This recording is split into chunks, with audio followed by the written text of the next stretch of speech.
start our program. You have, I hope, all the program. We will start with the Palestinian national anthem.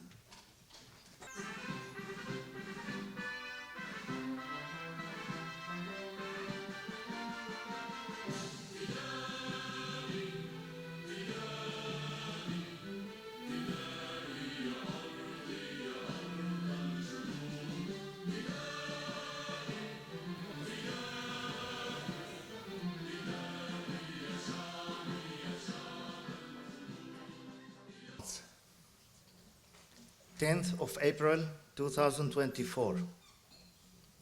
6 months? Has it really already been 6 months since we lost our normal lives? Since our lives were frozen at a killing point? 6 months since we lost our past and present? 6 months since we stopped planning for our future? 6 months since the killing machine of the Israeli army has been going through our bodies like a knife goes through butter.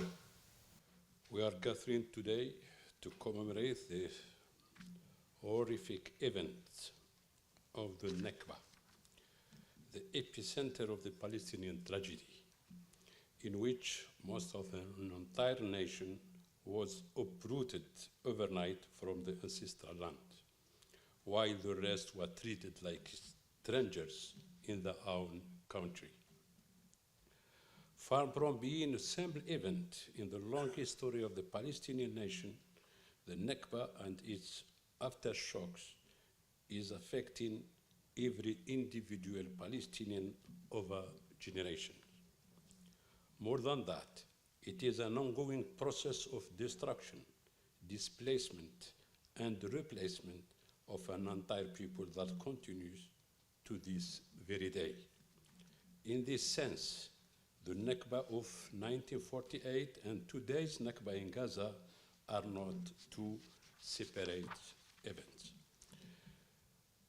Like the settler terrorist groups that massacred thousands of people, demolished 530 villages, and displaced nearly 1 million native Palestinians back in 1948, the army of occupation is perpetuating the same crimes today, both in Gaza and West Bank.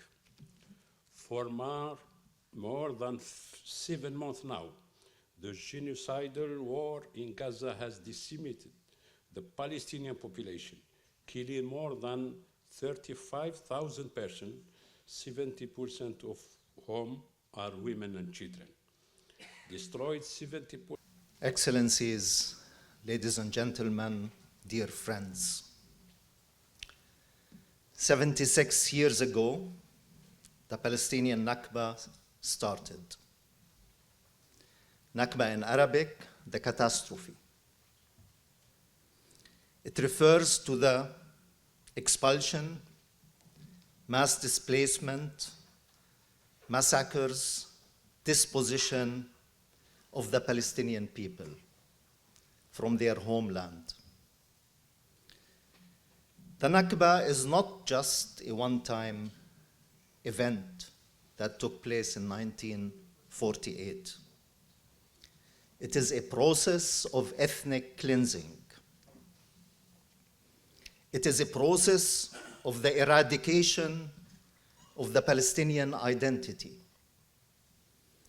Not only more than 750,000 Palestinians, almost half of the population at that time, were expelled from their homeland by Zionist paramilitaries, and more than 500 Palestinian towns and villages were depopulated and then partly destroyed or repopulated with Jews. And they were given different Hebrew names, these towns and villages. As early as 1948, the United Nations General Assembly adopted Resolution 194 that called for the return of refugees, for property restitution, and for compensation. Until today, we are waiting for the implementation of this resolution. Not only the UN and the world community failed us at that time, but today when we ask for the implementation of this resolution, we're considered extremists. When we ask that Palestinians who were expelled from their homes should return to their homes. Some say, well, they fled the war, they left. Okay, but when the war is over, they should be allowed to go back to their homes. That's why, until today, the key is the symbol of the right of return. Because those people who left their homes, were forced to leave their homes, took the keys of their homes with themselves, thinking, wrongly, unfortunately, that they will go back to their homes. So as much as the world community failed us, it is failing us again today. European countries, particularly the countries of the perpetrators of the Holocaust, one of the most horrible crimes in human history, instead of asking Jews who were expelled from their countries, ask them to come back to these countries, restitute them, compensate them, they decided to clear their conscience at the expense of the Palestinian people. They wanted to wash their conscience by letting Palestinians pay the price for a crime that was committed in Europe. And until today, these countries are providing weapons, funding, and diplomatic support to Israel at the expense of the Palestinian people. So again, we are paying the price for crimes that were committed in Europe. Today, we are living and going through a much bigger Nakba.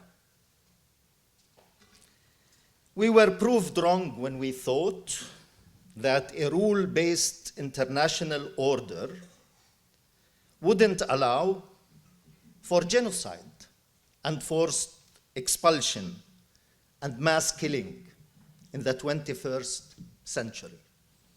We were proved wrong. We were proved wrong when we thought that Western democracies that claim to promote principles of democracy, human rights, and respect for international law would not allow for atrocities to take place in the 21st century. Again, we were wrong.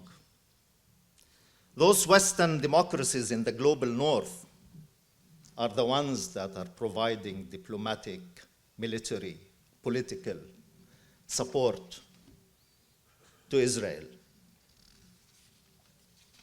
Israel, the darling and the spoiled child of the global north,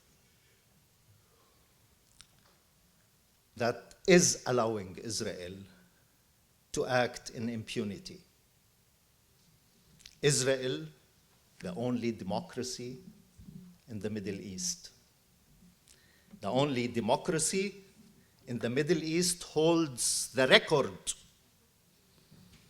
for the number of violated UN Security Council and General Assembly resolutions. They hold. No other nation in the face of this earth has violated so much UN resolutions, whether Security Council or General Assembly resolutions. The only democracy in the Middle East is being charged with genocide.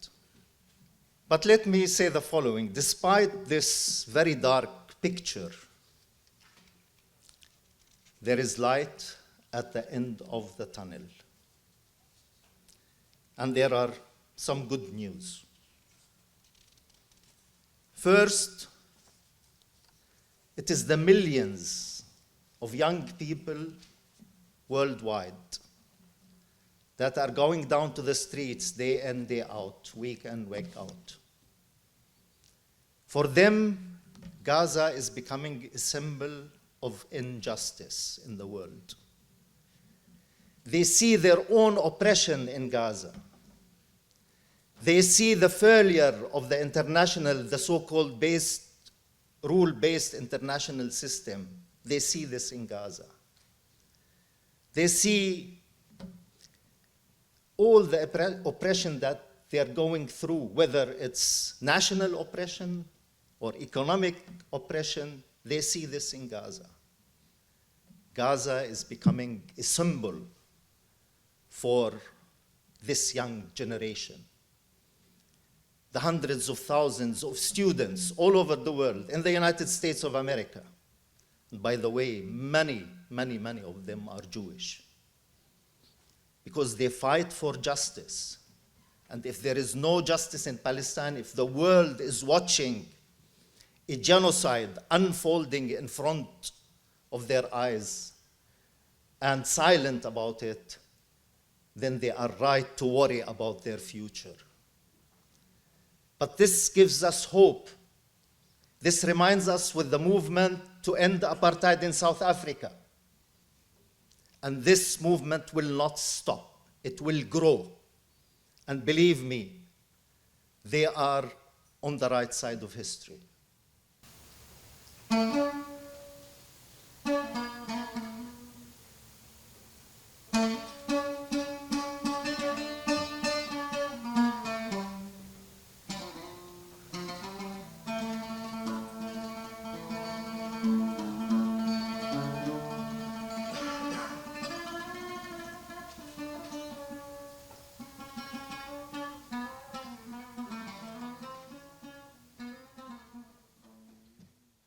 يعني أولاً هذه هي أول مرة تقام احتفالية في ذكرى النكبة في مقر الامم المتحدة في فيينا.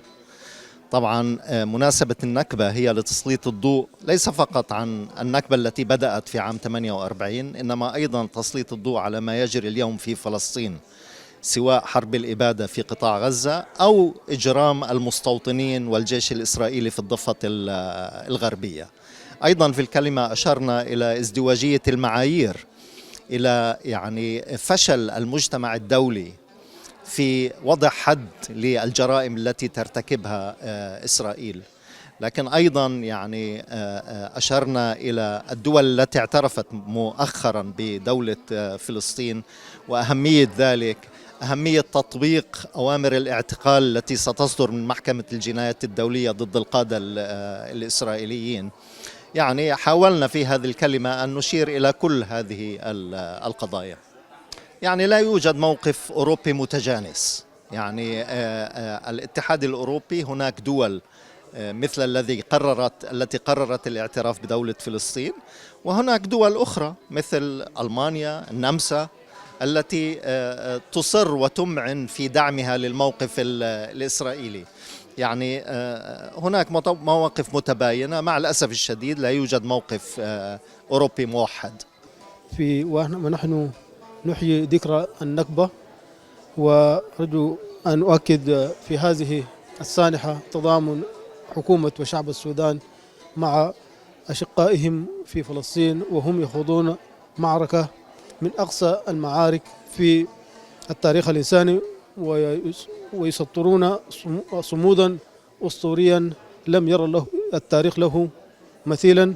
ونسأل الله سبحانه وتعالى أن تتوج هذه التضحيات الكبيرة وغير المسبوقة التي قدمها الشعب الفلسطيني وما زال يقدمها بتحقيق حلم إقامة الدولة الفلسطينية المستقلة وعاصمتها القدس الشرقية والقدس الشريف إن شاء الله.